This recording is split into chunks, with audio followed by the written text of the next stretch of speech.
സിന്ദൂരരേഖ ഭാഗം 82. ഞാനൊരു കാര്യം പറയട്ടെ? പറയ്. പെട്ടെന്ന് അവൻ അങ്ങനെ ചോദിച്ചതും അമ്മാളും അമ്പരപ്പോടെ അവനോട് തിരികെ പറഞ്ഞു, ഞാൻ നിന്റെ ജീവിതത്തിൽ വന്നില്ലായിരുന്നുവെങ്കിലോ, ഞാൻ വേറെ ആരെങ്കിലും വിവാഹം ചെയ്തിരുന്നുവെങ്കിലോ. പക്ഷേ അവൻ്റെ ആ ചോദ്യം പെട്ടെന്ന് അവളുടെ മുഖത്തെ പുഞ്ചിരിക്ക് ഒരു മങ്ങലേൽപ്പിച്ചു എന്ന് തന്നെ പറയാം. ഇത്രയും സന്തോഷത്തോടെ നിൽക്കുന്ന സമയത്ത് ഇങ്ങനെയൊരു കാര്യം അവൻ എന്തിനാ ചോദിച്ചത് എന്ന തോന്നലിലായിരുന്നു അവള്. എന്തിനാ ഇപ്പോൾ ഇതൊക്കെ ചോദിക്കുന്നത്? അവൻ്റെ ആ ചോദ്യം അത്രയ്ക്ക് അങ്ങോട്ട് ഇഷ്ടപ്പെടാത്ത രീതിയിലാണ് അമ്മാളും അത് തിരിച്ചു ചോദിച്ചത്. വെറുതെ എനിക്കൊന്ന് കേൾക്കാൻ, പറയ്. അവൻ പറഞ്ഞതും അവൾ മറുപടി ഒന്നും പറയാതെ അവനെ ഒന്ന് കൂർപ്പിച്ചു നോക്കുകയാണ് ചെയ്തത്. ഞാൻ വേറെ വല്ലവരെയും കെട്ടി സുഖമായിട്ട് ജീവിക്കായിരുന്നു. That's predictable. പിന്നല്ലാതെ, ഞാൻ നിങ്ങൾ പോയിന്നും പറഞ്ഞിട്ട് മാനസമൈനയും പാടി നടക്കണമായിരുന്നോ? അവൻ പറയുന്നത് കേട്ടതും അവൻ്റെ അടുത്തേക്ക് നടന്നു വന്നുകൊണ്ട് അമ്മാളും അവൻ്റെ നെഞ്ചിലൊന്ന് കുത്തിക്കൊണ്ട് ചോദിച്ചു. അങ്ങനെ ഞാൻ പറയില്ല, എന്നാലും ഇച്ചിരി റൊമാൻറ്റിക് ആയിട്ട് എന്തെങ്കിലുമൊക്കെ പറയായിരുന്നു. അത് പറയുമ്പോൾ അവൻ്റെ മുഖത്തൊരു തരം കുസൃതി. ഇന്ന് വരെ അവനിൽ അങ്ങനെ കണ്ടിട്ടില്ലാത്തൊരു തരം ഭാവം. അവൻ തന്നെ കളിയാക്കുവാണോ അല്ലെങ്കിൽ കാര്യമായിട്ട് പറയുവാണോ എന്ന് അവൾക്ക് മനസ്സിലാകുന്നില്ലായിരുന്നു. പോടാ. അത് പറഞ്ഞ് അമ്മാളും അവനിൽ നിന്ന് തിരിഞ്ഞ് വീണ്ടും ഓരോന്നൊക്കെ നോക്കാൻ തുടങ്ങി. എങ്കിലും പിന്നിൽ അവൻ തന്നെ ശ്രദ്ധിച്ച് നിൽക്കുകയാണ് എന്നവൾക്ക് തോന്നി. തിരിഞ്ഞു നോക്കുമ്പോൾ അവൻ അവളെ തന്നെ നോക്കി നിൽക്കുകയായിരുന്നു. അവൾ അവനെ നോക്കി എന്താണെന്ന രീതിയിൽ പുരിക ഉയർത്തി. അവൻ അവളെ കൈ കാണിച്ച് തൻ്റെ അടുത്തേക്ക് വിളിച്ചു. അവൻ്റെ ആ മുഖഭാവം കണ്ടതും കുസൃതിയോടെ അവൾ വരില്ലെന്ന രീതിയിൽ മുഖം അനക്കി കാണിച്ചു. പക്ഷേ അടുത്ത നിമിഷം തന്നെ മനു അവളെ കയ്യിൽ പിടിച്ച് വലിച്ചുകൊണ്ട് തന്നിലേക്ക് ചേർത്തിരുന്നു. ഉറങ്ങണ്ടേ? ഇത് നാളെ ആയാലും കാണാം. അവൻ അവളുടെ മുന്നിലേക്ക് വീണ് കിടക്കുന്ന മുടിയിഴകൾ പിന്നിലേക്ക് ഒതുക്കി വെച്ചു കൊടുത്തു. എനിക്ക് ഉറക്കം വരുന്നില്ലല്ലോ, അവളും അവനോട് തിരികെ പറഞ്ഞു. വരുന്നില്ലേ? അവൻ ചൂണ്ടുവിരൽ അവളുടെ കവിളിലൂടെ ഒന്ന് ഓടിച്ചു. ഞാനിത് കണ്ടിട്ട് വരാം. അത് നാളെ ആയാലും കാണാം. മനു അവളുടെ ഇടുപ്പിലൂടെ ചുറ്റിപ്പിടിച്ച് തന്നിലേക്ക് ചേർത്ത് നിർത്തി. എന്താ ഉദ്ദേശം? പ്രത്യേകിച്ചൊന്നുമില്ല, നമുക്ക് കെട്ടിപ്പിടിച്ച് ചാച്ചാം. മനു പറഞ്ഞതും അമ്മാളും അവനെ അത്ര വിശ്വാസം വരാത്ത രീതിയിലൊന്ന് നോക്കി. എങ്കിലും അവൻ്റെ നിഷ്കളങ്കമായ മുഖഭാവം കണ്ടതും പിന്നെയും അവിടെ തന്നെ നിൽക്കാതെ അവൾ അവൻ്റെ കൂടെ പുറത്തേക്ക് നടന്നു. ഒരു സാധനം കൂടി തരട്ടെ? മുറിയിലേക്ക് വന്നതും മനു വീണ്ടും ചോദിച്ചു. അമ്മാളും അവൻ്റെ ചോദ്യം കേട്ടതും വീണ്ടും ആശ്ചര്യത്തോടെയാണ് അവനെ നോക്കിയത്. ഇതിനിയും തീർന്നില്ലേ എന്ന പോലെ. പറയ്, തരട്ടെ? അമ്മാളും അവൻ്റെ കണ്ണുകളിലേക്ക് തന്നെ നോക്കി തലയാട്ടി. മനു കട്ടിലിൻ്റെ അരികിലിരിക്കുന്ന എന്തോ ഒരു സാധനം വലിച്ചെടുത്തു. ആദ്യം എന്താണെന്ന് മനസ്സിലായില്ലെങ്കിലും ഒറ്റ നോട്ടത്തിൽ അവൾക്കത് വലിയൊരു ഫോട്ടോ ഫ്രെയിം ആണ് എന്ന് മനസ്സിലാക്കാൻ പറ്റി. മനു അത് അവളുടെ കയ്യിലേക്ക് വെച്ചു കൊടുത്തു. പിടിക്കാൻ പറ്റില്ല, അത്രയും വലിപ്പമുള്ളതാണ്. തുറക്ക്. വീണ്ടും അന്തം വിട്ട് നിൽക്കുന്ന അവളോട് അവൻ പറഞ്ഞു. അമ്മാളു അപ്പോഴും അവനെയും അവൻ തന്ന ഗിഫ്റ്റും മാറി മാറി നോക്കുമായിരുന്നു. അത് അഴിച്ചു നോക്കുമ്പോൾ അമ്മാളുവിൻ്റെ ഉള്ളിൽ അതിലെന്ത് ഫോട്ടോ ആയിരിക്കും എന്നൊരു ആകാംക്ഷ നിറഞ്ഞിരുന്നു. തൻ്റെ ഫോട്ടോ ആയിരിക്കുമോ? അതോ ഇനി താനും അവനും കൂടിയുള്ള ഫോട്ടോ ആയിരിക്കുമോ?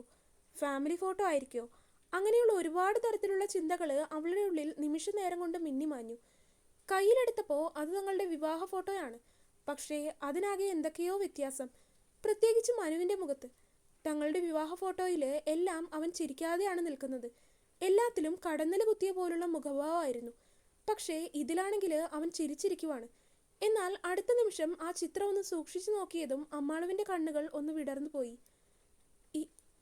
ഇത് മനുവേട്ടൻ വരച്ചതാണോ? കുറച്ചു സമയം കഴിഞ്ഞപ്പോൾ ബോധം ഉദിച്ചതുപോലെ അവൾ അവനോട് ചോദിച്ചു.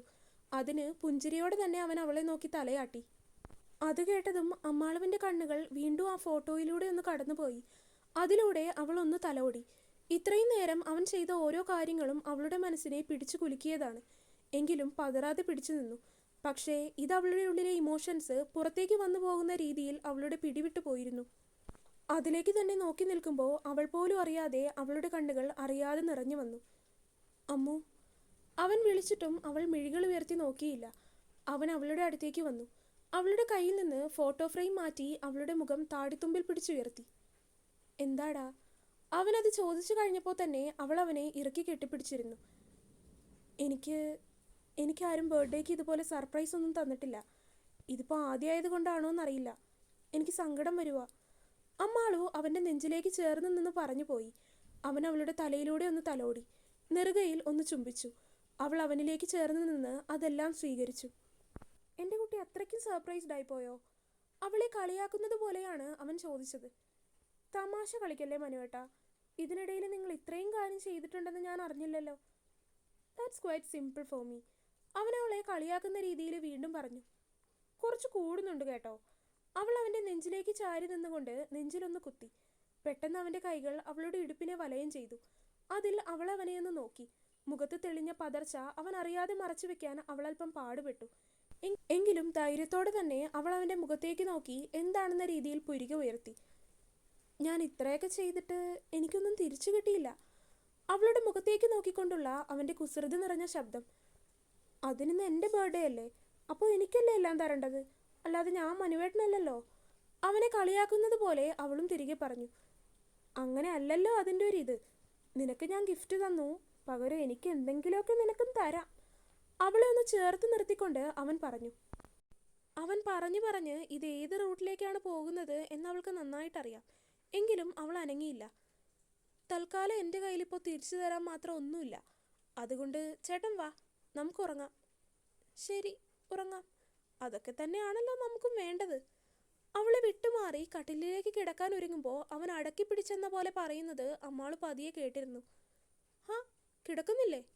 അവൻ പോയി കട്ടിലിൽ കിടന്നിട്ടും അവൾ അവൻ ചെയ്യുന്നതൊക്കെ നോക്കി അവിടെ നിൽക്കുന്നത് കണ്ടതും മനു അവളെ കളിയാക്കും പോലെയാണ് വിളിച്ചത്. അവൻ വിളിക്കുന്നത് കേട്ടതും അമ്മാളും അവനെ ഒന്ന് കൂർപ്പിച്ചു നോക്കി. ശേഷം ഒന്നും മിണ്ടാതെ വന്ന് അവൻ്റെ അരികിലായി കിടന്നു. കൈയെത്തിച്ച് അമ്മാളു ലൈറ്റ് ഓഫാക്കുന്ന നേരം കൊണ്ട് തന്നെ അവൻ അവളെ വലിച്ച് തൻ്റെ അടുത്തേക്ക് ചേർത്ത് കിടത്തിയിട്ടുണ്ടായിരുന്നു. അത് പ്രതീക്ഷിച്ചത് കൊണ്ട് തന്നെ അവളിൽ തെല്ലുപോലും അത്ഭുതമൊന്നും ഉണ്ടായില്ല. ചുണ്ടിൽ ഒളിപ്പിച്ച പുഞ്ചിരിയോടെ തന്നെയാണ് അവൾ അവൻ്റെ അടുത്തേക്ക് ചേർന്ന് കിടന്നത്. എന്താ ഉദ്ദേശം?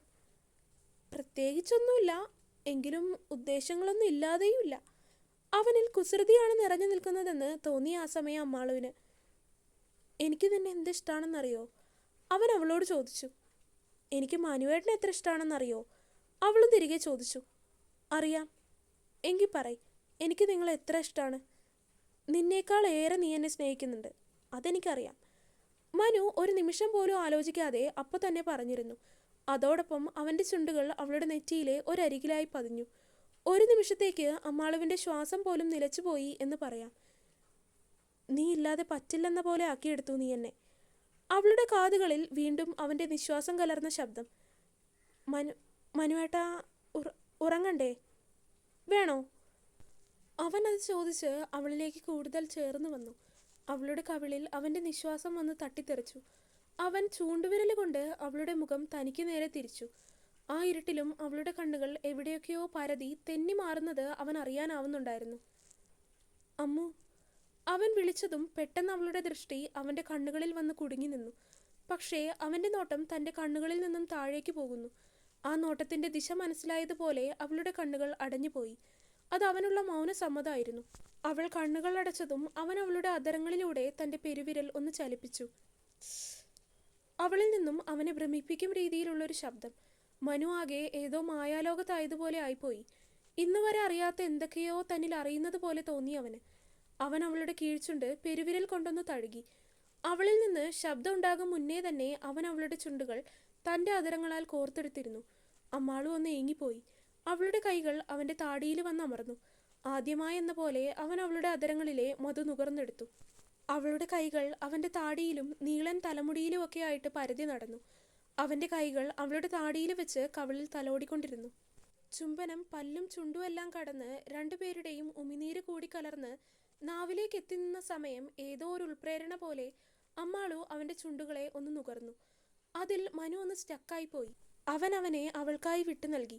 അവളും അവനെ മതിവരാത്തതുപോലെ ചുംബിച്ചു. അവൻ അവൾ നൽകുന്ന ചുംബനം ആസ്വദിച്ചു. ശ്വാസം തടസ്സമാകുന്നുണ്ട്. എങ്കിലും ഒന്ന് വിട്ടു നൽകി വീണ്ടും ഇരു ചുണ്ടുകളും ഒന്നായി തീർന്നിരുന്നു. അവളിൽ അവൻ അടിമപ്പെട്ടു തുടങ്ങി. അവളെ വീണ്ടും വീണ്ടും തന്നിലേക്ക് ചേർക്കാൻ, അവളെ നോവിക്കാൻ, സ്വയം നോവാൻ, അങ്ങനെ എന്തൊക്കെയോ വികാരങ്ങൾ അവനിൽ തിങ്ങി നിറയാൻ തുടങ്ങിയിരുന്നു. തുടരും. അപ്പോൾ വീഡിയോ കണ്ടവരെല്ലാവരും വീഡിയോ ലൈക്ക് ചെയ്യുക. നിങ്ങളുടെ അഭിപ്രായങ്ങൾ എന്തായാലും അത് കമൻറ്റായിട്ട് അറിയിക്കുക. ചാനൽ സബ്സ്ക്രൈബ് ചെയ്യാത്തവരൊക്കെ സബ്സ്ക്രൈബ് ചെയ്യുക. അടുത്ത പാർട്ടായിട്ട് നാളെ വരാട്ടോ. ബൈ.